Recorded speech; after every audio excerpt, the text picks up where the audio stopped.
நீங்கள் ஒரு முஸ்லிமா? 5 வேளை தொழுகிறீர்களா? ரமலானில் நோன்பு நோக்கிறீர்களா? இவ்வளவு செய்தும் நீங்கள் நரகத்தின் மிக ஆழமான பகுதிக்கு செல்ல நேரிடும் என்று சொன்னால் உங்களால் நம்ப முடிகிறதா? ஆம், திருக்குரான் தெளிவாக சொல்கிறது, நரகத்தின் மிக கீழான தட்டில் இருப்பவர்கள் நயவஞ்சகர்கள்தான். வெளியில் நம்மை போலவே நல்லவர்களாக தெரியும் பலரின் இதயத்தில் இந்த நிஃபாக் எனும் நயவஞ்சக நோய் ஒளிந்திருக்கிறது. நபிகள் நாயகம் அவர்கள் எச்சரித்த அந்த 4 அசிங்கமான அடையாளங்கள் உங்களிடம் இருக்கிறதா அல்லது உங்கள் நண்பர்களிடம் இருக்கிறதா? இந்த வீடியோவை முடிப்பதற்குள் நீங்கள் ஒரு அதிர்ச்சியான உண்மையை தெரிந்து கொள்வீர்கள். இப்போதே சோதித்து பாருங்கள்.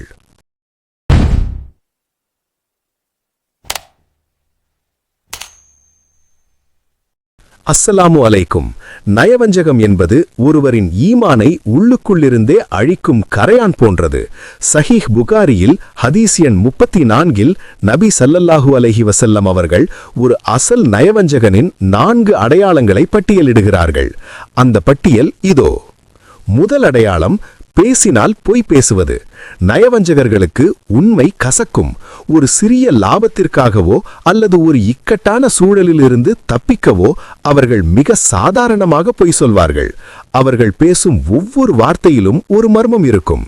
நினைவில் கொள்ளுங்கள், ஒரு முக்மின் தவறுதலாக பாவம் செய்யலாம், ஆனால் ஒருபோதும் திட்டமிட்டு பொய் சொல்ல மாட்டார். இரண்டாவது அடையாளம், வாக்குறுதி அளித்தால் அதற்கு மாறு செய்வது. நாளைக்கு கண்டிப்பா தந்துடுறேன், இந்த வேலையை முடிச்சிடுறேன் என்று சத்தியம் செய்துவிட்டு அதை மிக எளிதாக மறந்து விடுவார்கள். அடுத்தவரின் நம்பிக்கையை உடைப்பது இவர்களுக்கு ஒரு விளையாட்டை போன்றது. ஒருவரிடம் சொல்லுக்கு மதிப்பில்லை என்றால் அவரிடம் ஈமான் இல்லை என்று அர்த்தம். மூன்றாவது, ஒப்பந்தம் அல்லது அமானிதத்தில் துரோகம் செய்வது. ஒரு வியாபார ஒப்பந்தமாக இருக்கட்டும் அல்லது ஒரு ரகசியமாக இருக்கட்டும், அதில் அவர்கள் கை வைப்பார்கள்.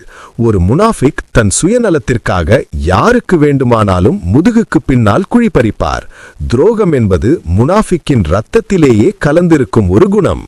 நான்காவது அடையாளம் மிக மிக ஆபத்தானது. யாராவது ஒருவருடன் கருத்து வேறுபாடு அல்லது சண்டை வந்தால் வரம்பு மீறி வசைபாடுவது.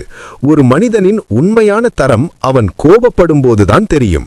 ஒரு முனாஃபிக் கோபம் வந்துவிட்டால் அடுத்தவரின் மானத்தை பார்க்க மாட்டார். அசிங்கமான வார்த்தைகளால் திட்டுவது, குடும்பத்தாரை பற்றி இழுப்பது என வரம்பு மீறுவார். ஒரு கண்ணியமான முஸ்லிம் கோபத்திலும் தன் நாவை கட்டுப்படுத்துவார். ஆனால் முனாஃபிக் தன் நாவால் அடுத்தவர் கண்ணியத்தை சிதைப்பார். நண்பர்களே, இந்த 4 அடையாளங்களும் ஒருவரிடம் இருந்தால் அவர் அசல் நயவஞ்சகர் என்று ஹதீஸ் எச்சரிக்கிறது. இதில் ஏதாவது ஒரு பண்பு இருந்தால் கூட அதை மாற்றும் வரை நம்மிடம் நயவஞ்சகத்தின் ஒரு பகுதி இருக்கிறது என்று அர்த்தம். இந்த வீடியோ மற்றவர்களை குறை சொல்ல அல்ல, நம்மை நாமே சுய பரிசோதனை செய்யத்தான். அல்லாஹ் நம் இதயத்தை தூய்மையாக்கி நயவஞ்சகத்தன்மையிலிருந்து நம்மை பாதுகாப்பானாக.